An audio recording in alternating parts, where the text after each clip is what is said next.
In this video, I'll show you how to sync a Lovable project to GitHub. First, sign into your Lovable account and open the project you want to sync. Once you're inside the project, open the GitHub or Integrations option from the project settings. Next, click Connect GitHub. If this is your first time connecting GitHub to Lovable, sign into your GitHub account and authorize the requested permissions. After that, choose the GitHub repository you want to sync with your Lovable project. You can select an existing repository or create a new one, depending on your workflow. Now, confirm the connection and start the sync.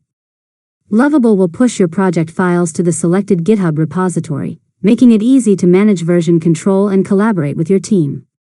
Finally, open GitHub to verify that your project files have been synced successfully. You can continue making changes in Lovable and sync future updates whenever needed. And that's it.